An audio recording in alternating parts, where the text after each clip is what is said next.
What up, y'all? It's your boy, Mr. Downtown Ray Melo, and you're listening to the Entertainment Report on iHeartRadio, live from Dubai for Thursday, June 30th, 2016, delivering some major stories and trends going on in the world of entertainment and beyond. You can follow the show on Facebook, Twitter, or Instagram, facebook.com/The Entertainment Report with Ray Melo, that's RYMELO, on Twitter at The Enter Report, or on Instagram at The Entertainment Report. You can listen to the show anytime you want on iHeartRadio. Just go to iHeart.com or your iHeart phone app, search for the Entertainment Report, and it'll take you to the page.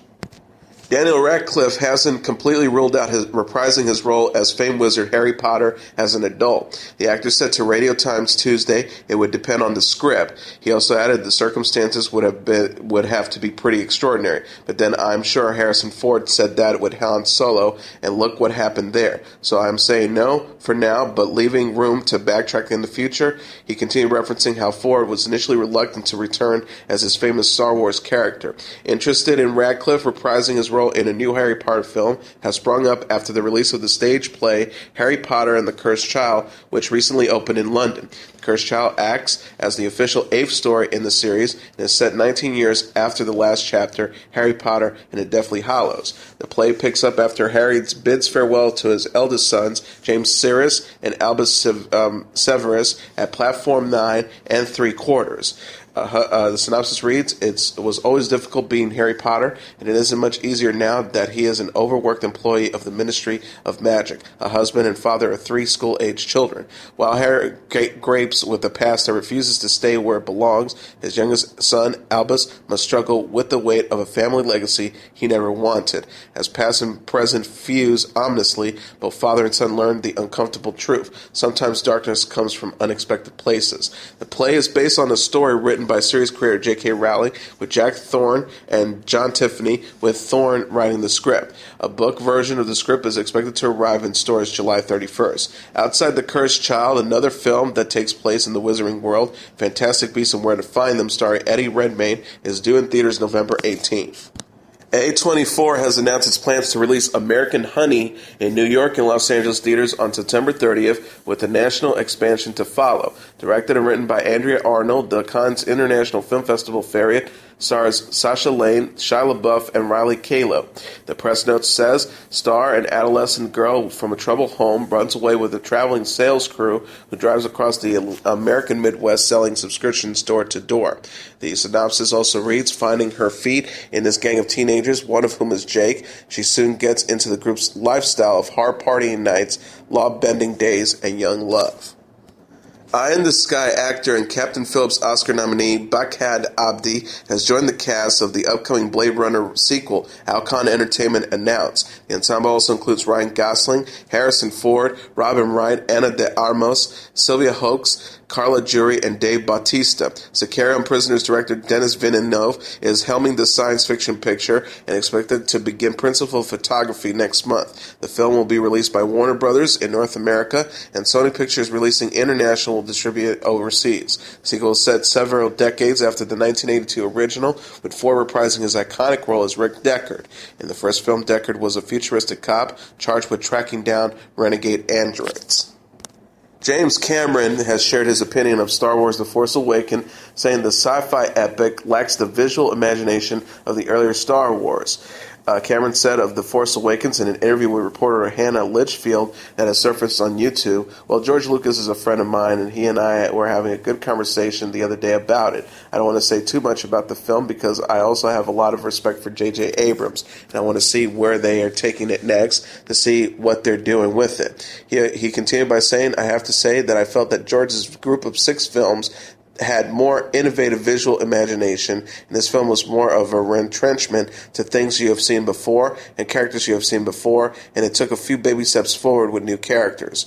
Cameron said of the Star Wars franchise, so for me, the jury's out. I want to see where they go with it. The Avatar and Titanic director also said he wants to keep his planned Avatar sequels away from any future installments in the Star Wars series. He said, I don't want to go head-to-head with Star Wars. That would be stupid, and hopefully they won't want to go head-to-head with us. In April, Cameron announced that 4 sequels to the 2009 box office smash Avatar, now in development and set to arrive in theaters on Christmas in 2018, 2020, 2022, and 2023. He said at the time, "We've begun to bump up against the limitations of our art form. There's just too much story, each one of which stands alone, but which together forms a complete saga." AMC has announced it renewed its Texas-set supernatural series Preacher for a 13-episode second season. Fresh installments are slated to debut in 2017.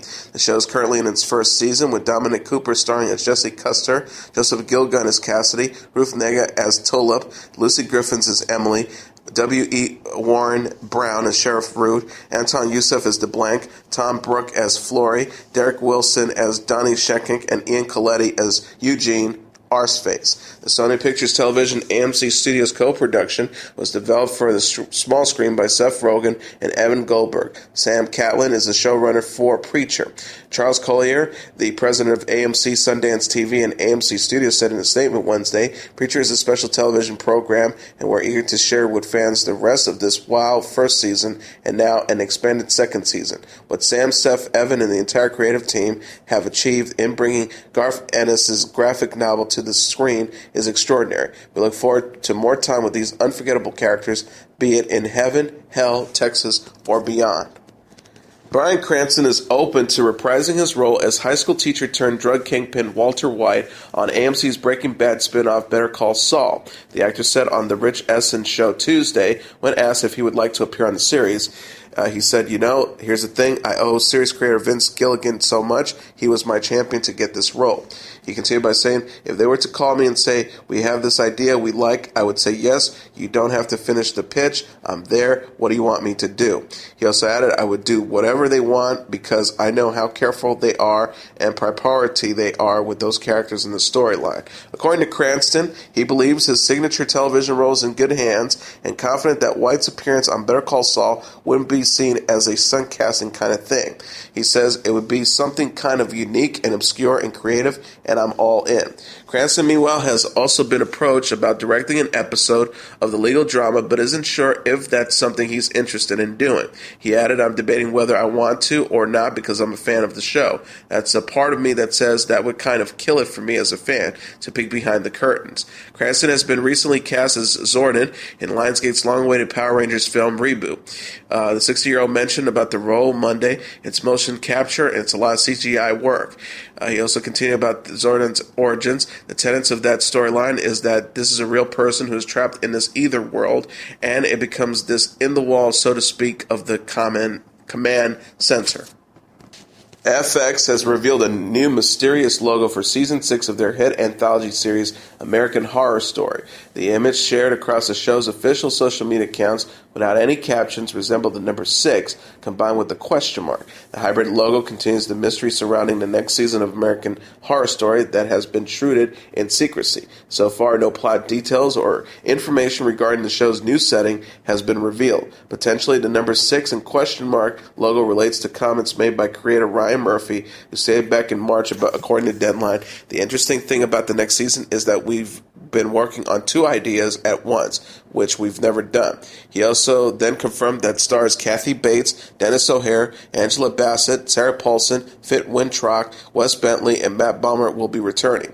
Lady Gaga confirmed her involvement in the new season in March. On Monday, star Cheyenne Jackson confirmed on social media that he would be returning for Season 6, responding, "It's true," to a reporter from Out Magazine who stated the actor was set to come back. In an interview with the publication, Jackson mentioned how Season 6 was a new experience for him. He says, it's just different than anything I've ever done. Gilmore Girls star Lauren Graham, who appeared later this year on a new movie series based on the television series, announced on YouTube Wednesday that starting July 1st, all Gilmore Girl episodes will be available on Netflix. She says after holding up place cards with the names of countries around the world, any place you can watch Netflix, you can watch Gilmore Girls. You may have heard that new episodes of Gilmore Girls are coming to Netflix later this year, and we can't wait. She goes on, welcome to Stars Hollow, Careful, We Talk Fast. The new series will be made up of 4 90-minute movies. Earlier this week, Netflix released a new teaser for the upcoming movie series in which Rory Gilmore, played by Alexis Bledel, chats with First Lady Michelle Obama over which book to choose for an upcoming trip to Liberia. Graham announced the title for the movie Gilmore Girls: A Year in the Life earlier this month. Melissa McCarthy, who launched her acting career on Gilmore Girls, is returning for the new movie series. Others coming back for the limited series reunion include Kelly Bishop, Scott Patterson, Milo Ventimiglia, Jared Padalecki, and Mag Zuckery. Canadian actress Sarah Gadon is to play Grace Marks in the small-screen adaptation of Margaret Atwood's historical novel Alias Grace. Hellfire Entertainment, CBC, and Netflix announced the casting Tuesday for the 6-part miniseries, which was written and is being produced by actress-filmmaker Sarah Polley. Director Mary Herron is beginning shooting the project in Ontario in August. Alias Grace will be broadcast in Canada on CBC and will stream globally on Netflix. Based on a true story, it follows, quote, a poor young Irish immigrant and domestic servant in Upper Canada who, along with stable hand James McDermott, was convicted of the brutal murders of their employer Thomas Kinnear and his housekeeper Nancy Montgomery in 1843. James was hanged while Grace was sent to life in prison. Grace was one of the most enigmatic and notorious women of her time for her supposed role in the sensational double murder, but was eventually exonerated after 30 years in jail. Her conviction was controversial and sparked much debate about whether Grace was actually involved in the murder or merely an unwitting accessory. Gadon's credits include Indignation, 11/22/63, and Enemy.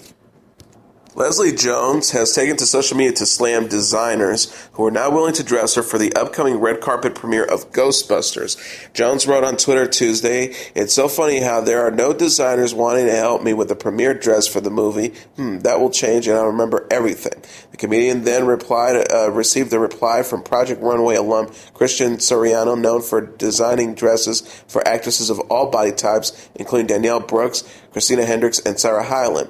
After exchanging emojis on Twitter, Jones wrote back to Siriano, "Yes, it's so funny." Serrano noted to Time, confirming that he would be indeed designing Jones a red carpet gown. "I love Leslie and can't wait to make her something fabulous to wear. I dress and support women of all ages and sizes."